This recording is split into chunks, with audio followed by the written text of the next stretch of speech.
Hello, and welcome to Transparent, where we do interviews and not interviews.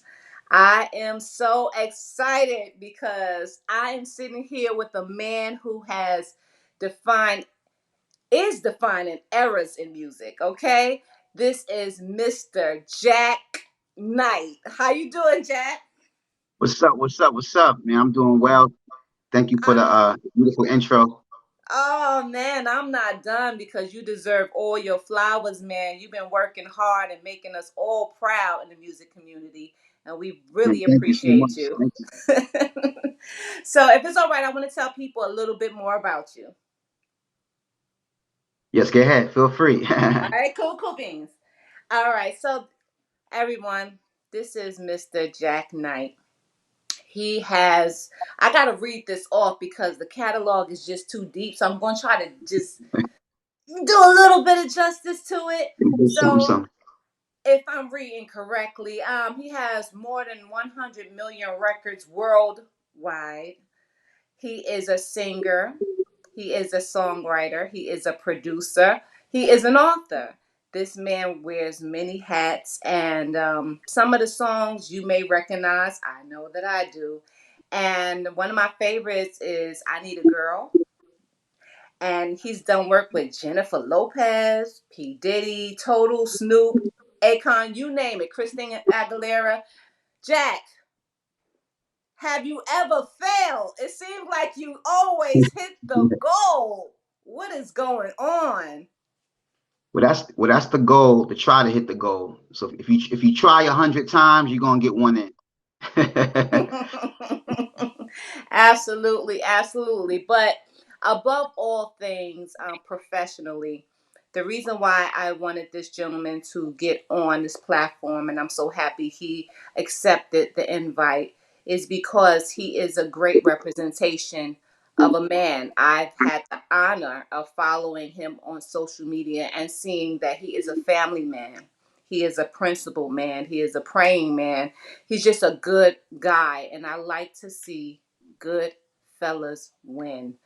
So this is what makes it all the more the honor besides what you do. But I want them to know a little bit more about you coming from you. So I'll just start off with asking you to tell everyone where you're from and a little bit of how you were raised. Well, just like many of us, I was born in the inner city, in the hood, East New York, Brooklyn. So I was Yes? born and raised, born in Brookdale Hospital, and Whoa.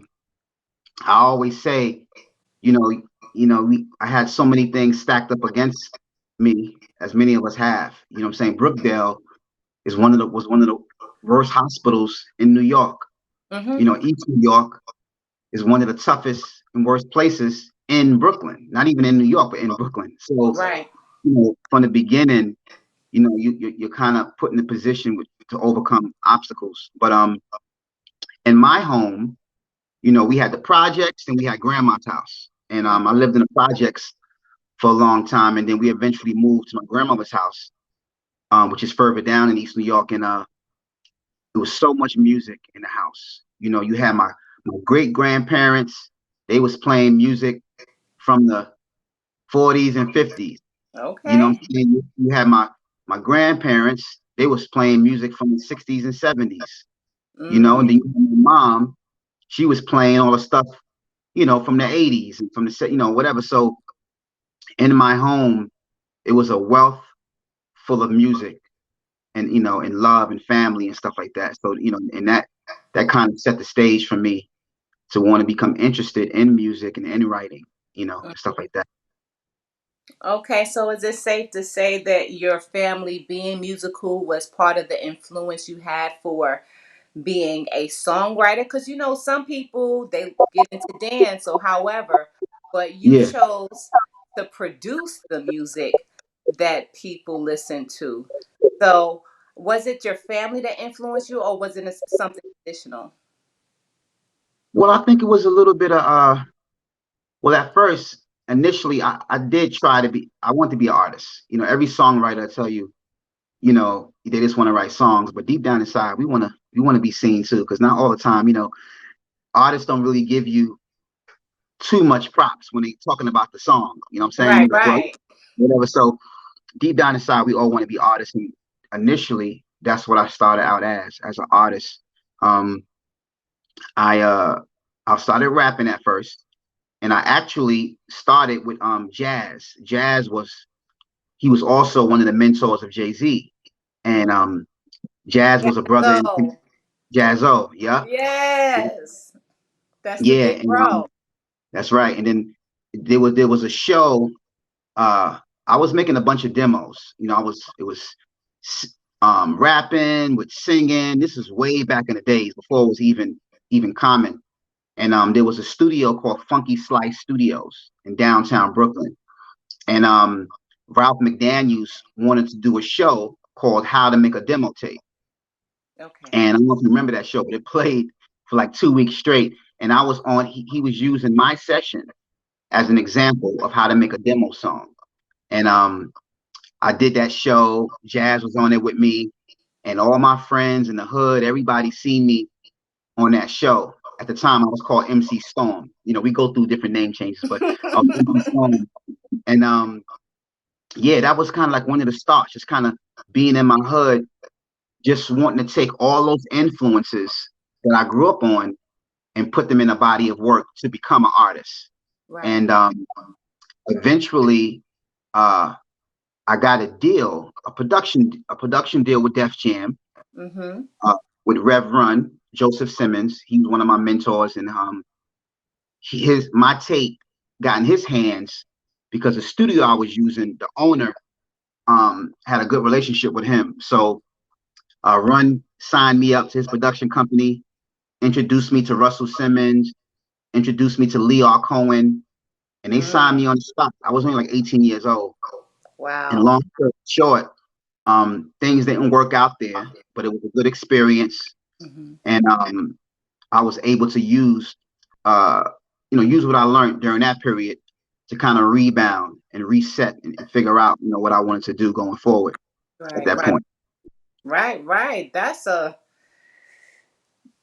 was an intro, bro. You know, you went through ranks. Like how you hit the top one, you go to Jazzo to the Simmons. You just went straight for the top at that period of time. So you Yeah, know, yeah. so you're in the studio, you're doing your thing, you get discovered. They realize that this guy has something, he's promising. And then you officially are in that space that you probably were praying about. How did it feel when you first realized that all eyes were on you? Well, it felt surreal, and I had those periods maybe 2 or 3 times in my life, because you have those in between periods or down times when you're not making a bunch of hits. But then you have those periods, like you said, where everybody's eyes is on you. And I think right before I got on, I was also working with my man Darren from Buffy from the Fat Boys. Oh You know wow. what I'm saying? A lot of people don't know that the Fat Boys, Buffy, he was a music producer, he was an engineer, a vocal producer, and you would never know he can do all that stuff because he mostly did the beatbox in Right, Fat right, Boys. right. And they mostly rap, but he the one who kind of made me start singing because I was always kind of shy about singing, and but he's the one in his studio. He brought that out of me, Mm-hmm. and then he passed away. So I was like, man, what I'm gonna do now, and so I went back to the drawing board, went back to the studio, started making records for Mm. myself to be an artist once Right, again, right. try it again. And one of my childhood friends, Kedar Massingberg's nephew Ishmael, Mm-hmm. he took my tape to Kedar, and Kedar didn't want to sign me, but he wanted to use one of my songs for one of his artists, who at the time was Chico DeBarge. And Hold up, uh, pause, Jack, pause, Jack. So you saying, if I'm hearing this correctly, so you jumped out the gate, first song placement with a Chico DeBarge? Is that what I yes, heard? yes, and that song took that one song. I remember it took me a lot. to work on. Like I wouldn't stop working on it. Like some people these days, they just go in the studio and that's that. Right. Aunt can tell you, my friends can tell you, I spent at least a month on that song. I'll take it home and be like, nah, I gotta add more drums. Take it Right. back home. Now I gotta add some guitar here, and just kept fixing it and fixing it. And each time I had to pay to go to the studio to pay for it each time. And the studio I was using was DVD studio. And it's like DVD soon seen what I was doing, but he still made me pay. But that's fine. So 10 hours was up, I had to go. If I want a guitar, I had to pay him to put guitar on it. If I wanted bass, I Mm-hmm. paid him to put bass on it. And that song cost me about maybe $1,500 to make. I don't know what I was thinking, but I said, man, something about this song. So that was a song that stood out the most to Kedar. And he said, hey, Jack, I know you are an artist and everything. And he offered me a deal too later on, but he really wanted that song. And Chico DeBarge, I knew of the DeBarge family, but I Right. never heard of Chico. Right. And Right. Chico had just came home from jail or whatever. So that's a funny story too. But yeah, but he definitely was one of my first ever placements that I made. Right, right. So even though okay, so you have this placement now, so you officially solidified you're gonna get that check, Jack. But was it then that you distinguish your style? Because me as as a fan, I will say, Yes. I see I can't really predict all of the Jack Knight works because it has versatility to it. But was it a style that you were, now that you say, okay, I'm a songwriter for other people, was it something distinguished that you were trying to work on as in coining a style? Or Yeah, was it just like whatever works? I think my style was basically at that point, um, I was really channeling a lot of Prince. I was channeling a lot of Michael Jackson. I was channeling Donny Hathaway, Curtis Mayfield, uh, just a few people I was channeling for my project. And my demo that I made became my first album on Universal. And basically how I saw it as is like Universal knew was something special about me, but they didn't really know what to do with me. They didn't know. They said, "Wow, he got some rock elements, he got some soul elements, he got some pop elements." So they didn't really know what to do with me, and they had me writing and producing for a lot of people on their roster. Right, So, right. they basically gave me what I wanted, so they can get what they wanted. That's what I seen it as. But at the time, I was just flowing, man. I was just doing the best I could. I was like, man, whatever comes first. And what started kind of repeating itself and cycling back again was me writing and producing for other people. I kind of started getting a little bit of joy out of that Right. at some point, because what happened was I did a big song in the period I was working on my album. I did a Excuse big me, bro. song. I'm sorry to interrupt you, Yeah, but I was almost up to your nose. Right there is a good way I can see. there Y'all you try go. to edit Okay, it out. I okay, so good. I don't want everybody to be looking up your nose. I'm going to edit that Oh, part yeah, out. yeah, yeah. Okay, But you could pick yeah, up from where you were. yeah. So once I made the record for Chico DeBarge, that was my first placement. I got $5,000. And I was like, wow, it took me $1,000. I made 5,000. It was just like a showing proof of of what I was seeing was true. Like my family seeing, okay, wow, he's talented. He sold a song. Right, He right, got a check. And at that point, like I said, Universal wanted to use me to produce and write for some of the other acts. And one of the acts I produced and wrote for was a girl. She was on Uptown mm-hmm. Records. Her name is Monifa. And Monifa. yeah, and I did a song with Monifa called "Touch It," and that song just blew up. Like I didn't even have a measuring stick on what success was or what, but it was like at that time it just was like wow, it just blew up worldwide, went platinum, and people know me a lot from that song because in the intro I'm actually saying my name. I'm going Jack Knight in the code of the house. All I All want to do is make is you make it. bounce. All right, we Mo- know, we know. Yeah, so that record blew up real big, and I was able to go on tour with her and open up. Mm, And that tour was crazy. I got to really see what tour life was about. And I just always said to myself, I want to be a complete artist, but I wasn't, stressing, being an artist in the forefront. I didn't mind. I started to like writing and producing for other people. And eventually, that led me to Bad Boy, and eventually led me, kind of a career that allowed me to be creative right. and allowed me to take care of my family. But I didn't have to really be out there like that. Right, right. Well, bro, I have to take a second because I have to be really transparent with my people. Okay. And I have to listen, y'all. Okay, y'all about to catch me in the moment. I'm about to take y'all back.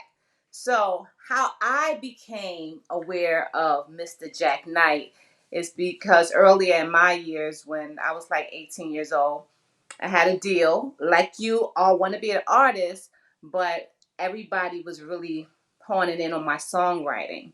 So it was a discussion when we coming up. I went up to daddy's house. I'm in the vibe. The metal doors make you feel like you made it in life. So And I went Daddy's up house, there. that's Diddy's studio. You gotta tell your Yeah, people that's yeah, yeah. like I felt like what? It was like the Golden Gates. I'm in the building, right? So they were talking about you there. You weren't there that night. Someone said you were supposed to be there. And they said, okay, but you know what? He has a press party coming up for you as an artist. And I went to this press party. Like Kedar was there that night. I remember that. And you were on this stage, and really, I got nervous, Jack, because even though you're a dope writer, your performance, man, is on point. Like I thought I was looking at Prince. I was like, oh, this ain't fair. This is pressure. He gonna hate me. Oh my God, he's too dope. And I was just Thank you. so impressed, and I was just like, I'm gonna work with that guy, him, the one on the stage, and you just had that band rocking, and oh my God, you killed it. So I was Thank you so like, much. man, That's and funny you was there too. I didn't That's crazy. I never because I couldn't see who was there. I just knew all the heads all the heads of the labels. It's just everybody not was there. it's not pressure. But I was I was there with Tanya Payton. She's a publicist, and Jessica was the person that invited me. But everybody was in the building to see you, man. I said, man, they all came out to write about this guy. This was wow, important. I took you back, didn't I? it took me back, yeah. And you know what? And just to be honest with you, totally transparent, that that energy was on the road as well. Like, when I went with Monifa, I Mm-hmm. would see Prince be in the crowd, and it was just scaring me. Like, Prince is over here, Magic Johnson is here. It just was like, it was a lot. And for me, uh, I don't suffer from intense anxiety, but whether or not you suffer from anxiety or not, you feel the energy, the pressure. You feel it's like a Right. can't explain it. But other artists know. Like, I don't know if you have experienced it, but when you're like, wow, man, do I want this? Like, I know I want to be creative, but do I want this? And Right. Those nerves that happen right before you hit that stage, no matter how much yeah, you rehearse, no matter how much people tell us that we great, I don't know nobody that don't hit that pit in the stomach, be like, okay, that's uh, right. Yep, you yep, know, yep. I know it. But yeah, that definitely was, man. That was definitely a flashback. That was definitely a yeah. flashback to me. I thought I would bring you back, and I went home and I said, okay, this guy is the guy, right? So they gave us a package to go home with Jack. And who is Jack Knight? All of that was on there, right? So Or a I'm little like, tape, the matches, they had everything, right? yes, man. I went home and I never forget. God bless her spirit, my mommy. I was like, Mom, this is the guy that Tanya's talking about. He is a beast. And she was like, you know what? Iron sharpens iron. That's what God wants you to be. Iron sharpens. I never forget. That's when I learned that term. Iron sharpens iron.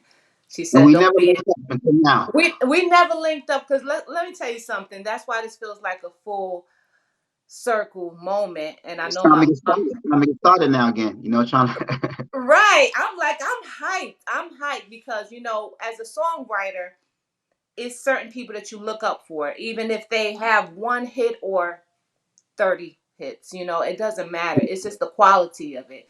And as a student writer, I used to sit there with Babyface and Diane Warren and these Brian McKnight. It was certain lyricists that I like how they played. But you were the most youthful of the writers. So that was more attainable. It was like, okay, he got swag. He's up with the lingo, and I just Yeah. appreciate the work that you put down, my brother. And coming Thank you from so much. a Brooklyn night, that meant even more because it said, all right, everybody know about Best Style. We got the Biggies, the Jays, and all of them from Best Style, but East New York, outside of town, it wasn't too many heroes, so you was it. Yeah. Nobody never came through outside of the town. Right. So I've been in Europe. Man, funny story. I was on tour in Europe and they was talking about anytime, when you go out there, you from the United States, where you from? Brooklyn. But they all assume that we from Bed-Stuy. Like they think Bed-Stuy is the capital of the United States. I don't get Yeah. it.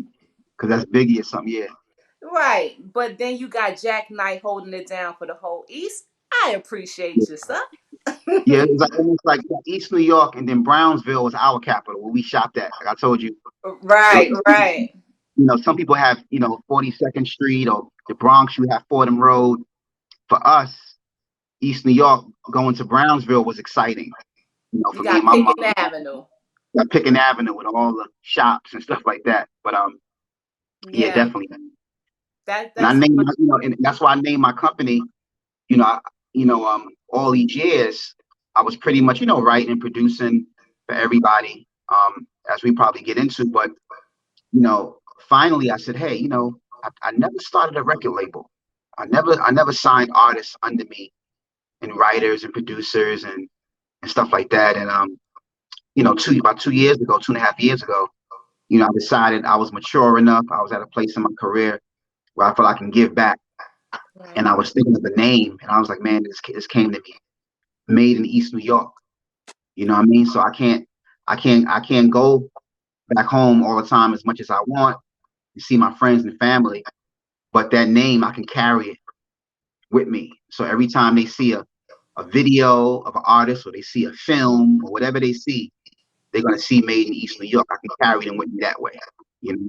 Let me tell you something. I've lived in many places, but Brooklyn is my own. That's my home, yo. And I salute you for doing that because there's a lot of good brothers out there that are talented. Who, Brooklyn got more than stick up guys. They got geniuses like you, hiding in the pit. And it just so happened that some of us were blessed at the right time to be seeded out of the environment so we can learn more and we can pick up different things about the world and it's extremely a blessing.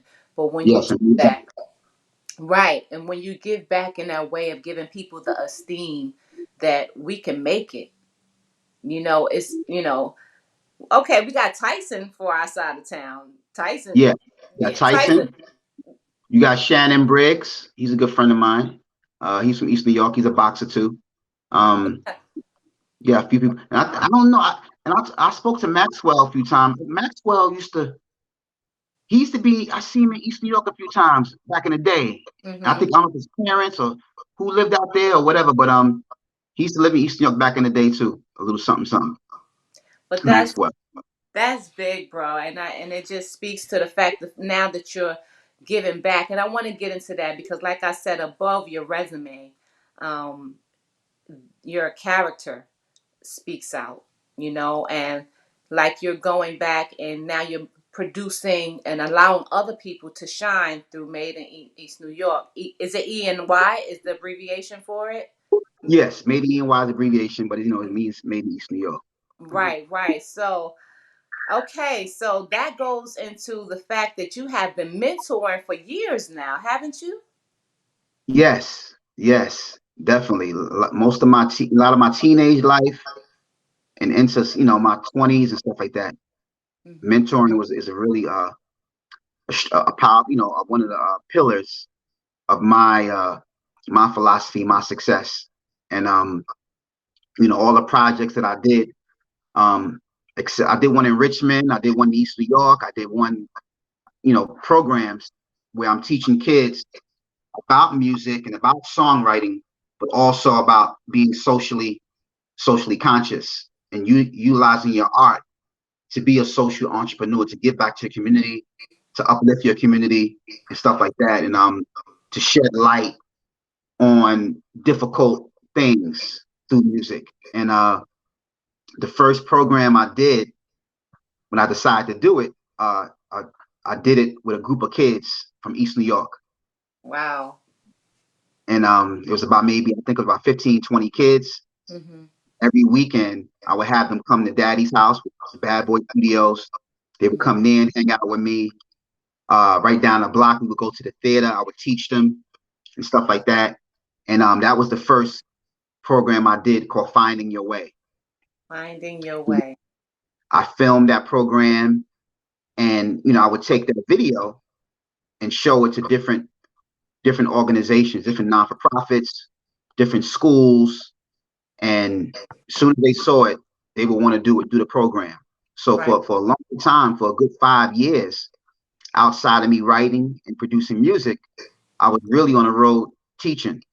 Stockholm, Sweden, London, Africa and Morocco, um, Harlem, everywhere. I was running that, teaching that program. Richmond, Virginia, Hmm. and it was just an extension of me. Right, Just right, right, knowing that I grew up and I didn't have those outlets right away. I didn't have no producer or songwriter or music executive coming to my hometown to teach me the skills I needed to be successful. And right. I just felt I wanted to kind of fill that void for the next generation. And all those kids who was part of my program, the Finding Your Way program, Hmm. man, they own car dealerships. They own One guy owns a veterinarian business. Another young lady, she's a nurse. All of them, you know, wind up doing something special. And one of the kids I taught, he had a trucking business, Hmm. and he came all the way out here to California on a trucking job. He remembered I lived out here, and he said, "Man, where you at?" So I gave him my address. He came to see me. He parked his truck someplace else because he couldn't park it where I was at, and he came to see me, and he said, "Man, I just wanted to tell you, Jack." He says, "You being a person at your level and status, coming to teach me and teach us, just knowing that you existed, knowing that existed, gave Yeah. me the hope to do what I did." He said, "We didn't have that in our neighborhood. We didn't have nobody." So, and man, this tears went in my eyes. I was like, "Wow, man, I accomplished what I wanted to do." I taught a group of kids who were 14 and 15. Now they in their early 20s. Now the experiment, the karma is coming back. And it came back in just his appreciation of it. And that's all I wanted. I didn't really want no money. I just want to see some of the kids that I took time out to mentor, that they use that information to better themselves. Bro, don't have me. I'm over here trying to hold back tears. My eyes all warm and everything because that's big. Yeah, That's big, especially when we have a lot of our communities are lacking men. And if you expose a young person to things, they have a higher probability of being hopeful. And if you show them good work ethics, they have a higher probability of progressing in life. And all we need is a seed. that's right. I salute anybody, and I know a lot of accomplished people. We all have our isms, but the biggest thing we can do in life is to seed into another person, or especially into the young. So I was one of those children, by the grace of God, raised in the projects when I was younger until I moved later into Connecticut. If it Yes. wasn't for teachers that said she has a writing ability, let's put her in these programs, or let's take them to the Poconos. That was big back then, Yeah. or whatever. If it wasn't for the community seeded in me, I would have just looked at my out my fifth floor window and said, "Okay, life is just about getting shot and robbed." Yeah. For me, You it was know? Starlight City. Starlight City had a program on the weekends, and they would take us kids from the hood to Starlight City, which was like the middle class, upper middle Yeah. class area, and we would go to his program there. And I learned coding, we learned computers, so that weekends we got to spend and do that. That seed helped me out so much. It's that small amount of time. Somebody believing not only in us but with us, and that makes the difference. Mm, that's Don't deep. just believe in a person. Believe with us. Yes, be That's I involved gotta in write, the I gotta process. write that down. It means a lot to anyone, especially to the young people. Okay. Whew. Guy. Okay, you're the dude. I swear, I'm so happy. I hate to say swear, but I really am so happy that we have a great representation, especially coming from the music culture. Not that we don't have any, but some people become too far fetched Yes. that you really can't feel their soul anymore. And you have sustained that. And not only have you sustained that, you've transferred that into being a family man. So I wanted to get into a little bit about that because you have a beautiful, beautiful family. And I know music is probably flowing through your whole home at this time. Yes. Yes. Well, wow. Just with my family, I just really, I kind of, we go through stuff, whether it's trauma, whether it's abuse, whether it's, whatever, you know, some people carry that trauma and they carry that abuse, over to their kids, Right. unfortunately. But me, I want to make it a practice to really sow into my family, and uh my first my middle daughter Anissa, my first daughter Sabrina, me and her mom went to the same college. Mm-hmm. So we hooked up in college. I got freedom now. I never had freedom. Right. And because early on in my life, which I didn't mention, I was real religious at one point with Mm-hmm. Islam. Mm-hmm. And Islam to me was something that really helped me out tremendously. Because during the mid to late 80s, you either selling crack, you selling dope, you going to Right. Midtown to rob people, you Right. sticking up drug dealers, off of, that was all my friends around me. And I was kind of going that direction, that, you know, good person, but just caught up in the Exactly. wrong environment. And Right. a lot of brothers from East New York are like that, intelligent, good looking brothers, but just kind of crazy. And I think what Islam did for me, when everybody was wearing Gucci and Dapper Dan and Yves Saint Laurent and Polo, I was just wearing a white robe. When Wow. everybody was going to Midtown, robbing and stealing, I was going to the mosque to pray. And, a lot of things I missed out on, but a lot of things was bad. So I didn't mind missing out on. Right. So Right. I met my daughter's uh, mom in the Muslim community, Mm-hmm. and she was young, and I was maybe she was like maybe 15, I was like 17 or something like that. Right. And Right. we dated for a while. Then I went to college, had a baby, Mm. and my oldest daughter's mom, she lived in the Virgin Islands, so she went back home and called me when they said, "How I'm pregnant." I was like, "What? Pregnant? What is that?" So, so long story short, um, I communicated with her, and eventually, my daughter from the Virgin Islands, Sabrina, came to live with me when she was like 13 or 14, and her mom passed away. So But my other daughter, Anissa, me and her mom had got married Mm-hmm. young. So I got married at about 19. Okay. And just, we wanted to build our family and do the best we could, for our daughter and stuff like that. And there's one book that I read that really changed my life. It's called The Seven Habits of Highly Effective People. Oh, I And have that book. Where's right over here? yeah, the same author Mm-hmm. wrote a book called Seven Habits of Highly Effective Families. Oh, didn't And, know that. and I didn't know the same way you invest in a business, the same way you become rich, the same way you do all of that, you can put those same principles to your family. You know what I'm Right. saying? So it's like a bank.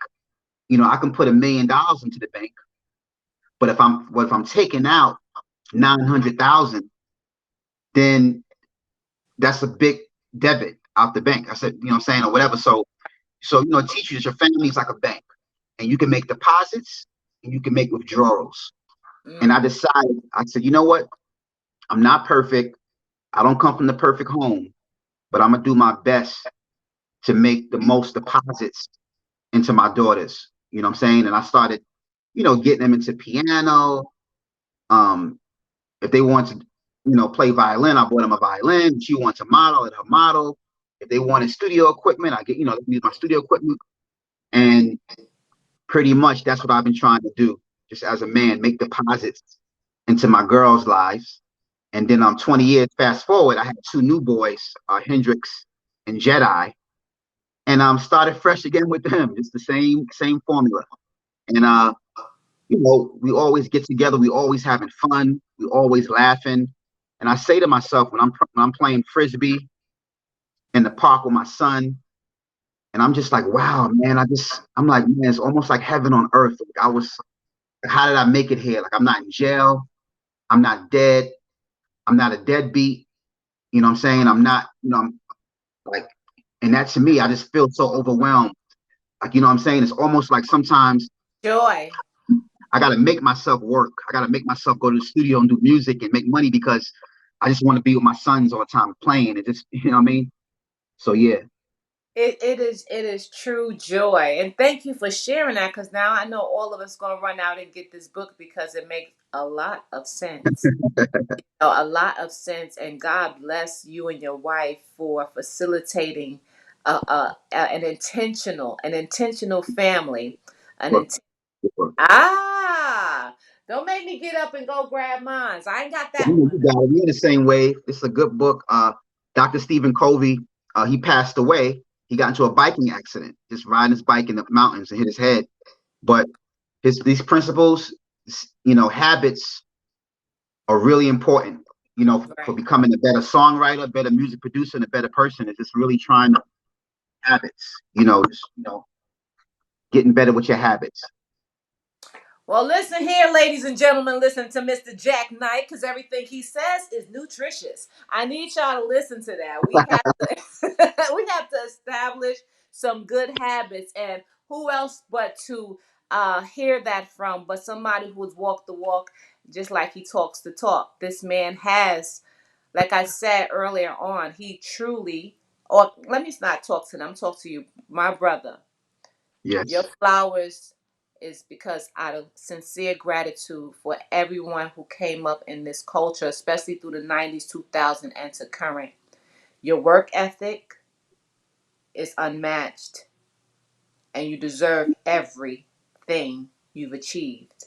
And I'm so happy that God gave it to someone like you because I know that you're going to seed into the community, you've seeded into your family, and the music is going to forever, forever be in a capsule to represent what we've been through, So I sincerely appreciate you on the behalf of all songwriters, artists, creatives, and just believers, in general, because it's good to see a good guy win.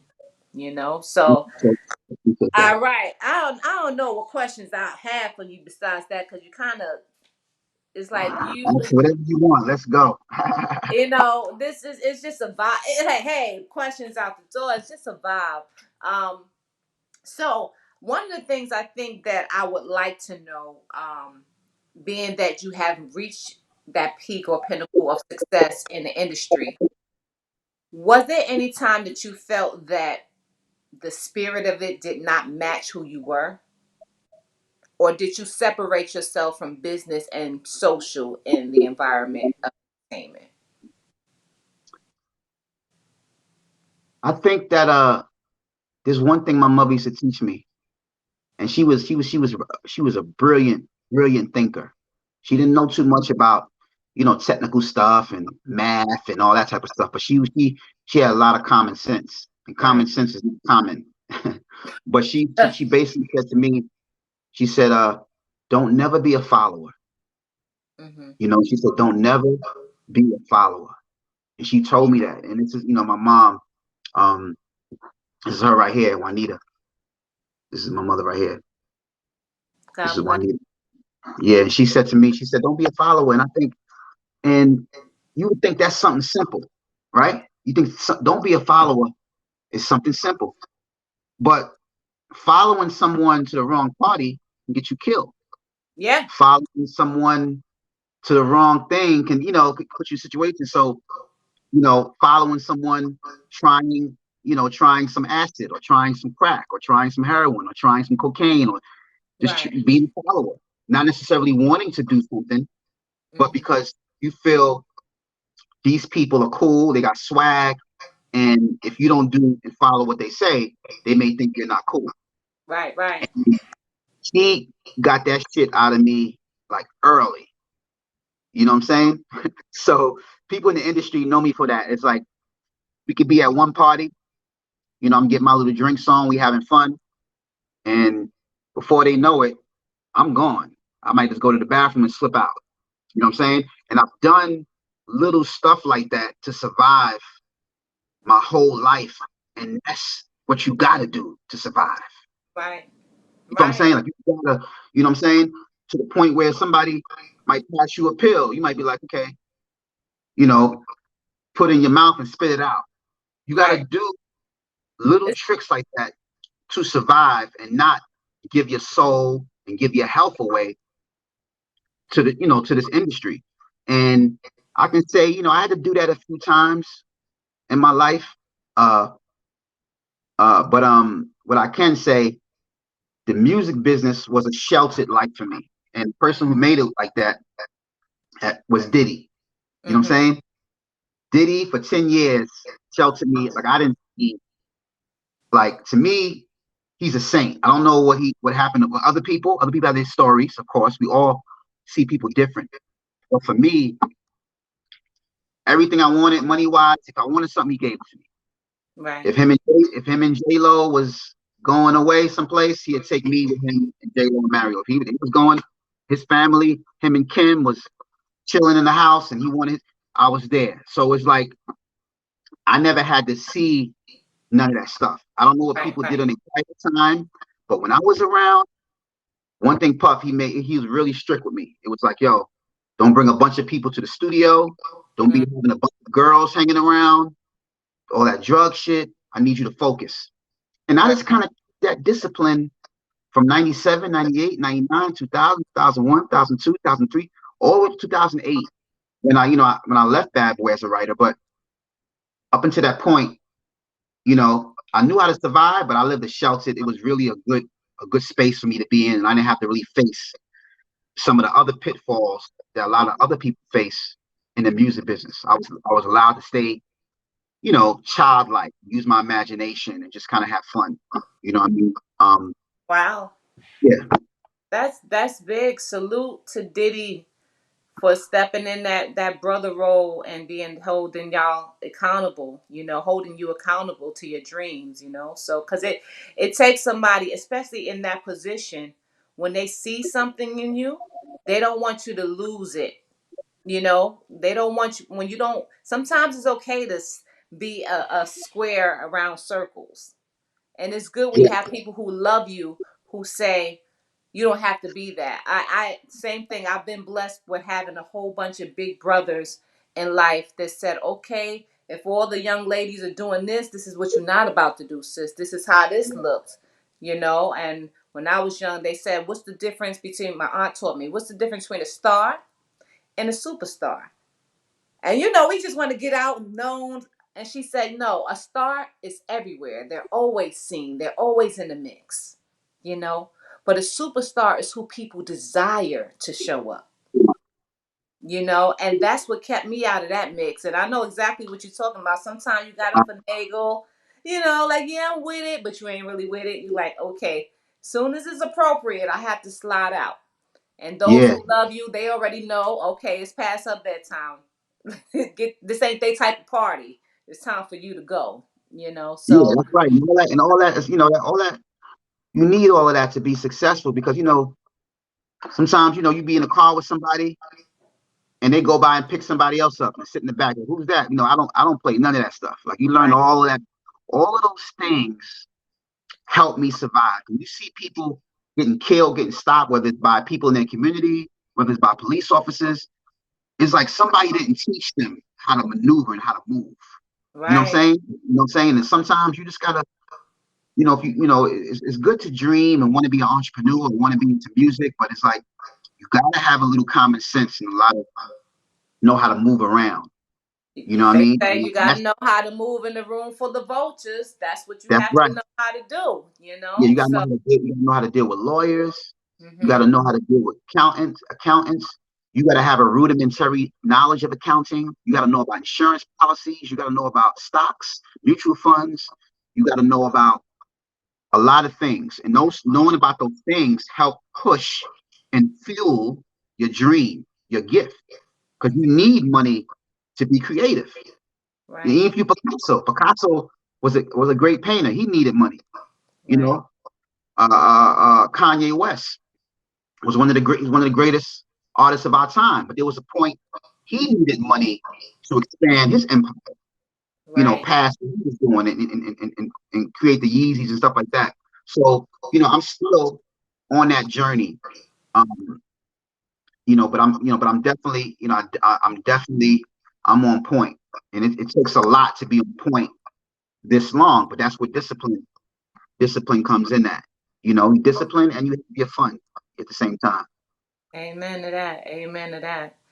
Well, bro, you know, this I could keep you on here all night, but I know that I gotta invite you back someday. I know whenever you're ready, we gotta go back in Anytime, because it seems like a lot we anytime. have to talk. But I can't let you go without these last few things. Yeah. I would like for you to finish this statement for me, okay? And it is the legacy of Jack Knight will be found where? Mm.